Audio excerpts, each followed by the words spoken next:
ES Audio.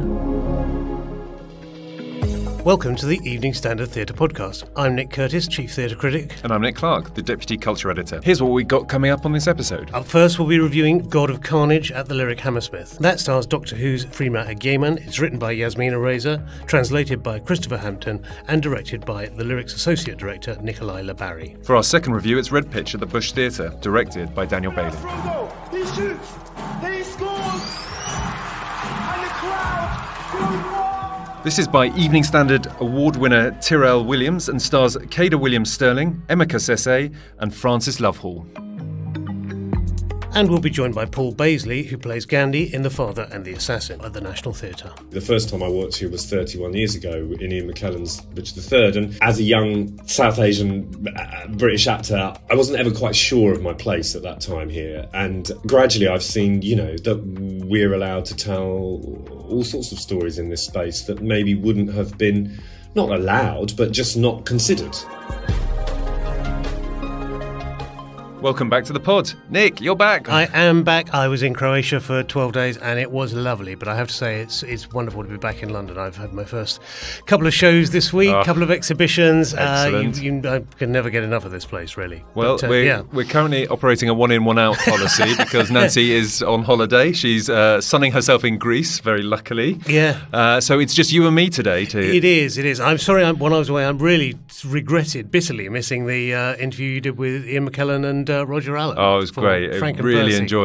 enjoyed talking to them both. Terrific episode. I mean, I've interviewed them both separately. They're always terrific value, aren't they? And brilliant, and they really riffed off each other brilliantly as well. It's another one of McKellen's great bromances, isn't Yeah. it? I saw them together years ago in Mother Goose. Yes. As well at the old, not Mother Goose, sorry, it was Aladdin, was it? It was Aladdin Yeah. at the old Vic. Yes. One time I've heckled someone.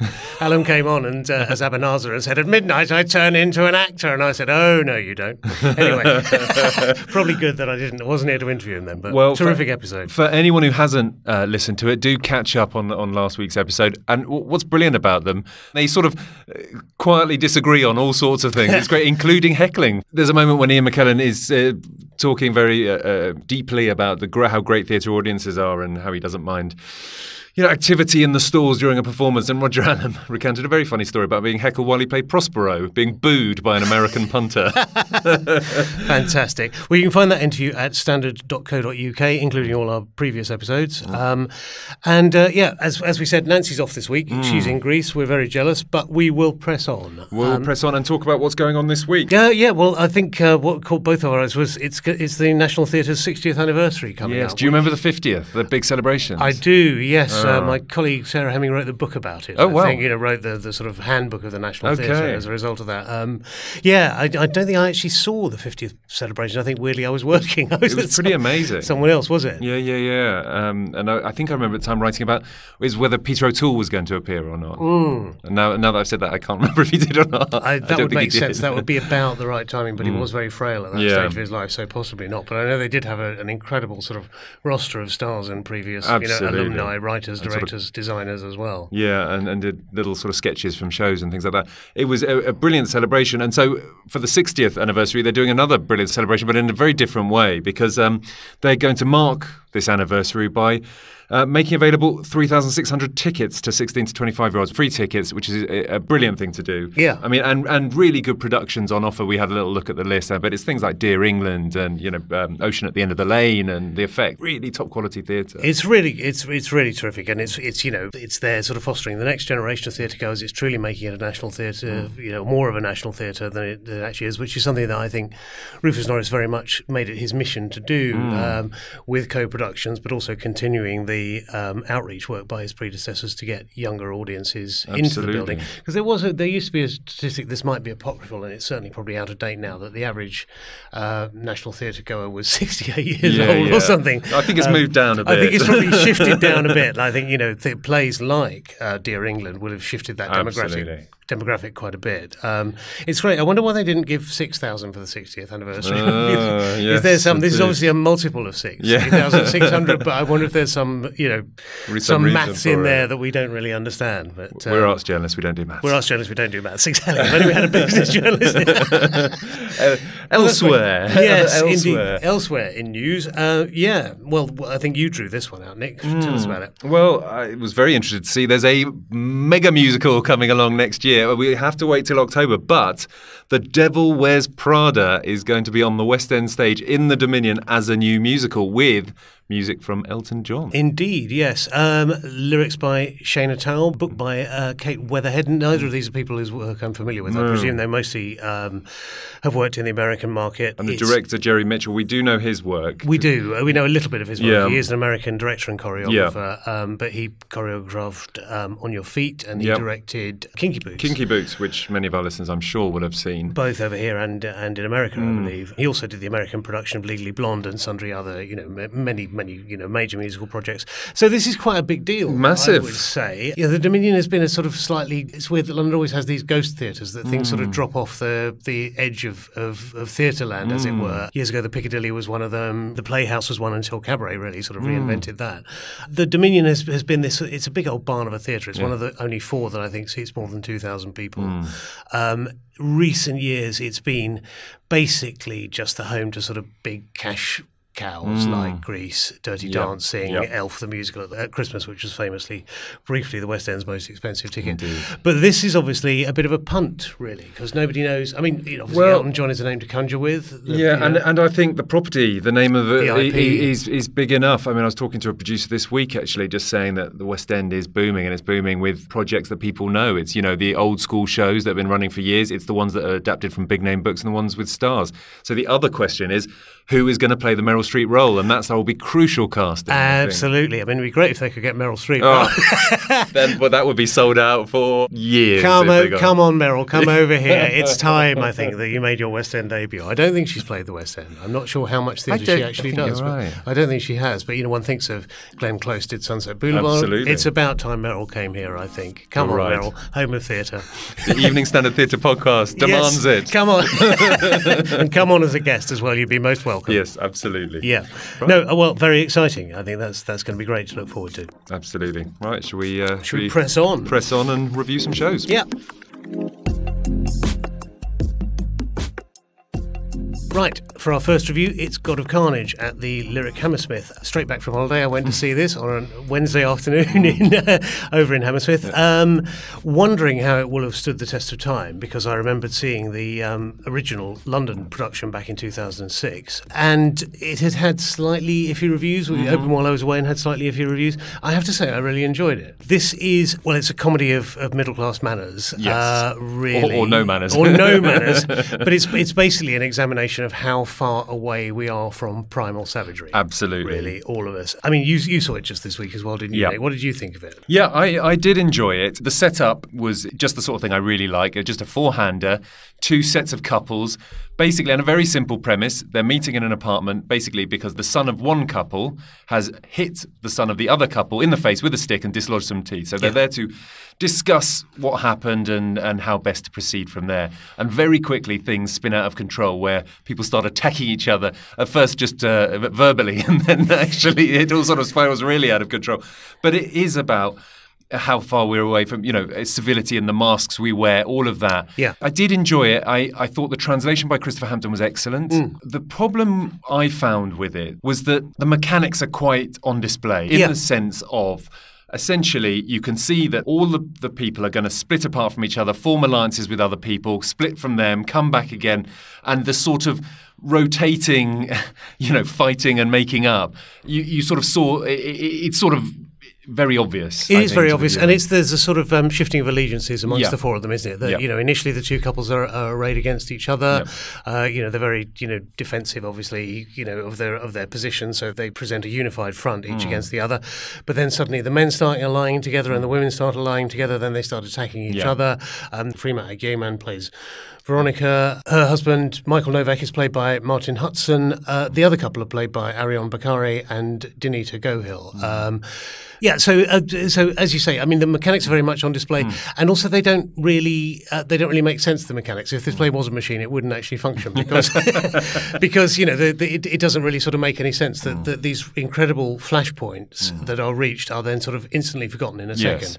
That for one moment, Ariane Bakari's character Alan Raleigh is a lawyer who's working for a pharmaceutical company. Sort of with damage limitation, they've got a scandal They brewing. produced so a he's drug always on which the is phone. possibly, causing old people to fall downstairs and things like that. Yeah. And we discover that Michael Novak, Martin Hudson's character, his mother is on this drug. Yes. So for a while, the two men are bitterly opposed to one another, and then seconds later, they're sharing bottles of rum and offering each other cigars, which doesn't really make sense. Yeah. I was really curious as to how this would stand up because there are crazes for foreign authors, usually started by Christopher Hampton. Yeah, that is true. But Yasmin Reza, I remember as a kid, like Art was the biggest play in the West End. Art was massive, ran for ages, loads of different casts. I mean, the original cast there had Ken Stott, who was also in the original God of Carnage, but it had Albert Finney and Tom Courtenay as well, back on I stage. might have seen that when I was very young. It was incredible. I saw it when I was not so young. but yeah, there was no Art. one talks about Art now. No. And then God of Carnage appeared and won the Olivier Award for Best Comedy that year. It's a great title. I mean, I knew nothing about it, but thought, I want to watch this play. I want to see a play called God of Carnage, definitely. And I love that. I think the set is brilliant. It was my lack of observance, but I didn't realise it was rotating until about 15 minutes in. Because it's very subtly rotating. It's very slow rotating. Hang on a second. And wasn't the drinks trolley on the other side early on? Yeah, that's true. And the centrepiece of it is this sort of sculptural face, which could possibly be the God of Carnage themselves. Indeed. And I loved all of that. And I loved the barbs. I thought some of the writing was really fantastic. Some of the translation was really fantastic. But again, it just sort of occasionally ran out of steam because you thought, well, you can see where this is going. And then it just sort of ended. Yeah, well, that's the sort of thing, isn't it? It's a series of sort of crescendos without having a climax. You know, it sort of builds up and then it tails off. It builds up and then it tails off.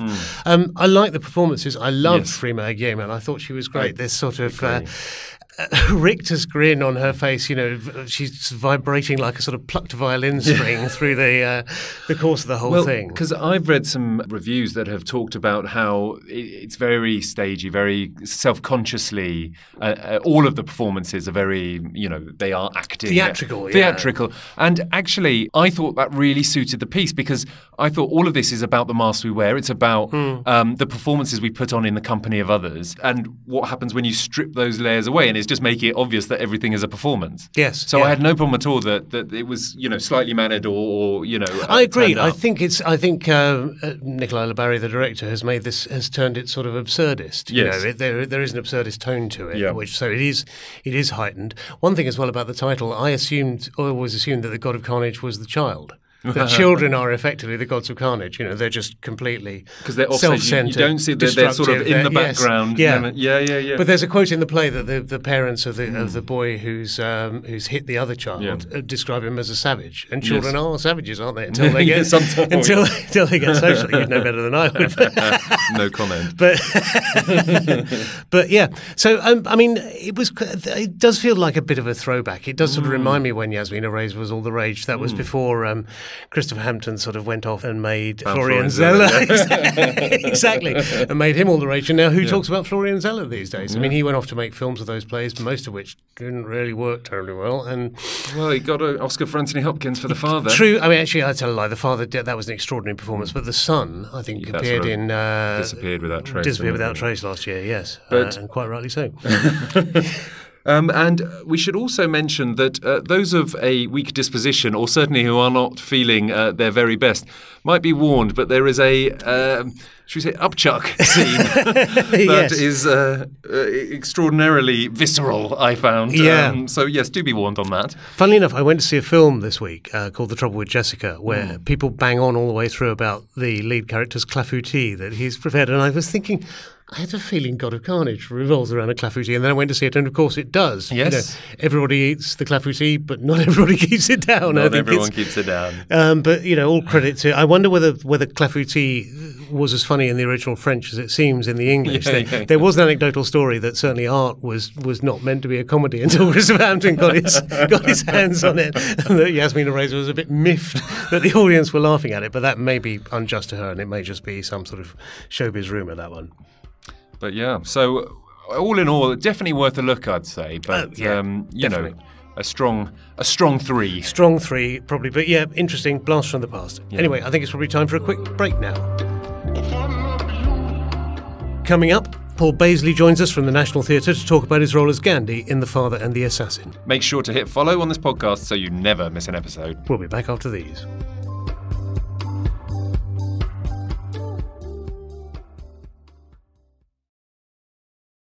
Hi, I'm Danny Mays, and you're listening to the Evening Standard Theatre Podcast. Well, joining me on the podcast this week is Paul Bazely, who joins me from his dressing room before the press night of The Father and the Assassin in the Olivier Theatre, in which he reprises his role from last year as Gandhi, Mohandas Gandhi. So welcome, Paul. Thank you. Thanks for having me. I suppose the very obvious question to kick off is, what's it like playing Gandhi in Anupama Chandrasekhar's play? It's amazing. I was. It's funny. I was doing a telly last year with Roger Allam, and we were talking about playing when he played Hitler here, and I'm playing Gandhi, and it's that strange thing when you're playing an icon who literally anyone in the country that you mention Gandhi to knows him. They might not know anything about him, but they know he's the small, bald Indian man. So it's a weird thing where he's so iconic that basically if you shave anyone's head and put a little moustache on them and put them in a dhoti, then they look like Gandhi, you know. So it's interesting, and I really wanted to get into finding out what it was like to be him as a man as opposed to the iconography of him, you know. And that was what I was looking forward to as a challenge. And Anupama has written such a interesting version of him and his killer that I just thought, oh yes, this is something I've not seen before, you know. So I just thought it was a really great way into looking at these characters from history. It's a problem. They had this, I think, at the Young Vic recently when they did a musical about Nelson Mandela. It's very hard playing, as you say, an icon, particularly someone about whom people have extremely strong opinions, either pro or con, and you have to find a sort of middle ground in that. Yeah, and what's great actually is it's irrelevant what people think about him, because I'm just trying to play him as a human being, and he was never really interested in, you know, he received gigantic criticism when he was alive, and he just wasn't really that interested in it. So it's quite freeing, really, because I don't have to justify any of his actions. I just have to try and find out who he was and portray him in the moments that Anu has put him in our play, you know, which are very specific moments. Yeah, so it's fun, actually. So tell us, let's unpack the play a little bit for the listeners. Could you, in your own words, tell us, you know, just a rough, brief outline of what takes place? Well, the play opens with the killer of Gandhi arriving on stage, a man called Godse. And he says to the audience, he speaks to the audience through the whole show. It's his telling of the history of his life. And he says, by the end of this play, you will not think I'm evil. You will be putting statues up in my honour. And what I love about that is that Anu is saying, in this age of polarisation, where you have to kind of take a side and make a decision, and am I the righteous one in this debate? Who is this person friends with? Am I allowed to like them? She just says, let's step into his shoes for a couple of hours and see what we think at the end. She doesn't patronise the audience into trying to make them take a view. And so then he tells us the story of his life and of his relationship with Gandhi through his lifetime, and as to why he comes to the moment to kill him. And through that, we also get a story about Indian history, the British Empire, and also what it is to become a radical to the extent that you are prepared to kill someone for your cause. And I think, obviously, these are very, very pertinent questions to our time. It's very deeply rooted in the sort of history of India and empire, as you say, and the independence struggle. But it also does have a wider relevance. Yes, I always think there's no point putting on a play that's just a history lesson because you can watch a documentary. There's got to be a reason to put it on in London in 2023 for a British audience. And a history lesson is not a good enough reason. It's got to be about now. I mean, that's what Shakespeare's histories were. They were always about his moment in time. And I think that's when history is interesting, is saying, what does it tell us about this moment? And what does it tell us about extremism and polarisation and violence? And that, to me, is the interesting part of the play. And the Indian history is just the way Anu finds a route into it. What, for you, is the significance of having this story and an all sort of non-white cast on the stage of the Olivier? Well, you know, it's wonderful because it's written by an Indian playwright. It has a British-Asian director, Indu Rupasingham. It has entirely British-Asian cast. Hiran, who plays Godse, is from Sri Lanka, but he's based in Britain. it's just wonderful to be on the stage, one of the biggest stages in the country, and just taking ownership of it and saying, we're allowed to tell stories in this space that are relevant to a modern British audience, mixed British audience. The first time I worked here was 31 years ago in Ian McKellen's Richard III. And as a young South Asian British actor, I wasn't ever quite sure of my place at that time here. And gradually I've seen, that we're allowed to tell all sorts of stories in this space that maybe wouldn't have been not allowed, but just not considered in those big spaces, maybe a Dorfman play, But this is now saying these stories are absolutely relevant to the modern times, and they are perfectly applicable to the biggest stages in the country. Yeah. I mean, it struck me as a very sort of bold and correct statement by the National, really, at a time when it opened last year, that there seemed to be a lot of debate and, quite a vicious debate about British history and acknowledgement of empire, and about whether you sort of accept the sort of sanitised version that we've been fed over the years, or whether you need to look more deeply into it. It seemed to me to tie into all the, the toppling of the Colston statue, which I know is, it's a different issue, but it's all basically to do with how you define the narratives of empire. Yeah, and especially, post-COVID, it was a very brave decision because, it's not got anyone famous in it. It's not, it's not by a famous playwright. It's about something that some people might say is quite contentious. But I'm always intrigued is that people come with such strong their own opinions about the empire, and then they place whatever their opinion is on our play and either see it as an attack or a defence or whatever. But actually, the empire is just the background. It's just a backdrop to this story, which is a much more universal story. And also, I just feel like if we're not prepared to look at our history without too much emotion, then how can we learn from it? Whether you want to defend it or attack it, I'm intrigued by that position of why can't we just have a look at it and talk about it and go, yeah, these things happened. This is interesting. Some people might interpret it one way. Some people might interpret it another way. But if we're not allowed to look at it, that seems like quite a retrograde step, really. Yes. There's very little set. It's just basically the acting, isn't it? I mean, it's quite an exposing stage, the Olivier. How is it to sort of step on that? Raja Shakiri's done an extraordinary job in the design. What she's done is it's deceptively simple and open, but actually it's incredibly conducive to act on. And and this building, I've been around this building long enough to know that they call the Olivier, graveyard of directors. Young hotshot directors come and they get totally lost on that stage. But Indu is a master of that stage, and with just 20 people she can create the subcontinent. And it's wonderful. It's wonderful to just have an open stage. It feels quite Shakespearean in that sense, when we don't have a naturalistic set and we can make it whatever we want with just a few suggestions. And to stand in the middle and to be able to look out and speak to an audience in that space is an amazing privilege. This is just to sort of finish up sort of as almost back to where we started. As you say, it's theatre is an imaginative space, and people here, I mean, you're really quite a tall man, aren't you? And Gandhi was famously not terribly tall. Are you trying to sort of think yourself smaller when you're on stage? I have to say, I never thought I would play him because of that exact reason. He was a small man, and if you watch him, he very cleverly used his size to make himself non-threatening to people. You see him sidling up to people on the newsreels and kind of holding hands with people, and he had that a bit like the Dalai Lama, that way of just kind of cuddling up to people in an incredibly non-threatening way. And I've tried to, particularly as I get older in the play, it's easier because he has a stoop, he has a stick, so it's easier to make myself smaller. But I also just felt, again, we're in the world of the imagination, and you can see, the audience can't see, I've got a shaved head, I've got a moustache, I put on a dhoti and a shawl, and as I said earlier, you could put anyone in that.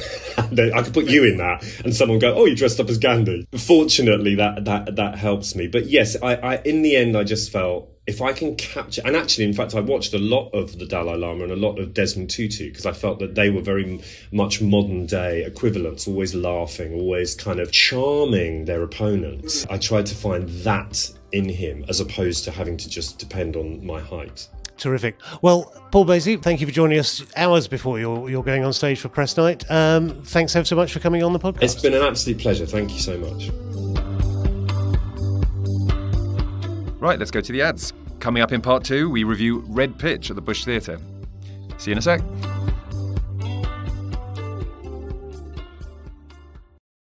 Hi, I'm Matthew Modine, and you're listening to the Evening Standard Theatre Podcast.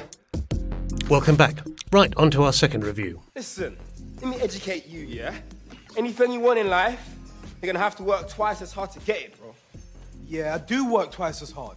But you have to rest as well, you're gonna burn out. We've just come from a match. That was a friendly, bro. When we make it pro, we're gonna be playing up to 3 times a week, you know. Yeah, I know. I'm telling you, bruv, things are gonna have to change when we go clear. You know, I saw some post on Insta saying that ballers even switch up the food they eat as well, boy. Yeah, not me, boy. Red Pitch at the Bush Theatre. Award-winning Red Pitch. Award-winning Red Pitch. So this returns to the Bush after a much acclaimed run in 2022 for just a 3-week limited run. And this essentially follows 3 teenage friends, Oms, Bilal and Joey, who are sort of playing football on this very dilapidated bit of football pitch at the edge of their estate, and basically they have dreams of making it big. They laugh, they talk, they fight, all of the things that teenage boys tend to do, talk a lot about football and FIFA and all of this sort of stuff. And what's amazing about this, it's the lightness of touch, but in the background is very clear there is huge social issues changing. So this is a social issues play without it ever being heavy-handed, in inverted commas, a social issues play. It's about gentrification, It's about effectively, isn't it? gentrification. This was written by Tyrrell Williams, who lived on the Aylesbury estate. The Red Pitch, the title of the play, was on the Aylesbury estate. Right. I interviewed him last year when he won our Most Promising Playwright Award for this. It was also nominated for Best Play, and Francis Lovehall was nominated for Emerging Talent Award. I mean, it was an extraordinary sweep of nominations in our awards last year. My first flat in London was at the bottom of the Walworth Road next to the Aylesbury estate. So Tyrrell Williams is several decades younger than me, but we did sort of talk quite a lot about about what happened to that estate, because basically the estate has now gone and has been it has been built on, and that's part of the angle of the play, that this pitch is going to be luxury apartments at some point. So for an early career playwright, this is extraordinarily skillful bit of writing. He absolutely nails teenage boys just chatting in a park, playing football, fighting, all that stuff, talking about girls. He absolutely nails it, and it is so funny, so brilliant. Just you can't help but be sucked in. It's his ability to talk about those social issues through the characters. One's having to move out because the flats are being knocked down. One's having to look out after his grandfather. Yeah, they all dream of of making it big with QPR, and how these things tend to work out. But also, just in other ways too, when one character wants to go to Morley's chicken shop and instead he finds a Cafe Nero. Yeah. It's just little touches like that. Yeah. I mean, a producer friend recently described it to me as Chekhovian, and now that's sort of a possibly highfalutin terminology there. But you actually, it really is playwriting at its very best. It's absolutely tremendous. It's amazing command of London argot as well. Sort of South London slang that these guys talk. Yeah. There's all this wonderful stuff about people making peas from ends. They're making pounds from gentrifying the estates there. Yeah. The estates there. Yes, I love the ritual of it as well. The fact that when one of them goes to the shop, if one of them loses a penalty, they have to they have to sort of pay a forfeit and get a Galaxy or whatever. I have to say, I didn't see it this time around. I saw it last year. This opened when I was still on a plane back from Croatia. Cast. It's the same cast, the same director, Daniel Bailey. I presume it's the same set, which has the audience on all 4 sides, which is the standard configuration of the Bush. But it's also a football pitch, and there are footballs on stage, which there aren't in Dear England, for instance. Here you actually have these guys dribbling and playing keepy-uppy skills and things like that. Let's give a shout out to the actors. So I think all 3 are absolutely superb. So there's Kedar Williams-Stirling, who fans of Sex Education will know. Yeah, Kedar Williams-Stirling plays Bilal. Emma Kassese plays Joey, who's the goalkeeper. Yeah. And Francis Lovehall, who plays Oms, who's sort of the more brittle. He's a young carer. There are things going on, and he's as you say in your review, a sort of coiled spring. Yeah. And all of them really brilliant characterisation. And actually, all of them look like they could play football. Where you mentioned Dear England, I'm not so sure you could say the same. Francis Lovehall comes on before the play started, essentially, walks into the centre of the pitch and starts doing keepy-uppies. And he's really good. And I could have just watched that for ages. So that was a good start. Fair enough. I think the one thing about this is it really celebrates young black men and their friendships. Yeah. And this came out the same year that For Black Boys Who Consider Suicide came out.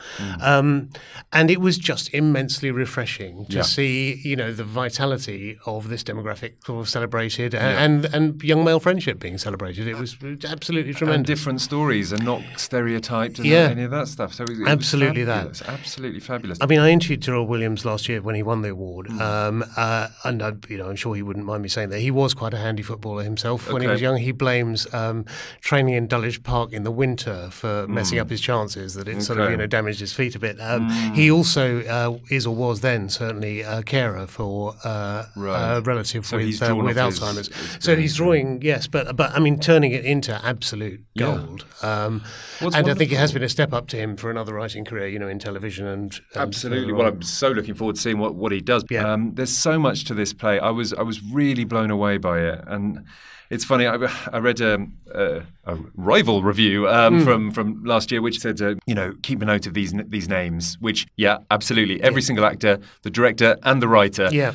But I thought you missed such an opportunity. When Wayne Rooney burst onto the scene, when he scored his first goal against Arsenal at the age of 16, the commentator very famously went, "Remember the name." So the reviewer should very much have done that. So I'm going to say that. Okay. Remember the names. Yes, absolutely. Remember them. I mean, it just goes to show what an extraordinary year the Bush had last year and into this year. This coming back, Elephant coming back by Anushka Lucas, her one-person show that she's written and performed, loosely based on her own life, but again, a cracking, densely woven piece of theatre. Sleepover, which we all raved about last year or earlier this year, but the Bush just is completely knocking it out, playing a blinder.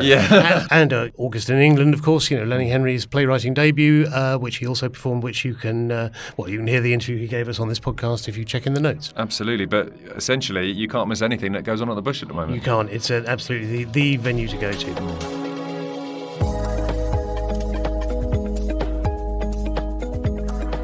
And that's it for this week's Evening Standard Theatre podcast. Check out all our other episodes below, which include interviews with Sir Ian McKellen, Roger Allam, Jenna Coleman, Eddie Izzard, Tim Minchin, and so many more. And you can find our latest reviews at standard.co.uk. That's linked below. Don't forget to subscribe to this podcast so you never miss us. Thanks to our producer Rachel Abbott, and we'll see you next Sunday.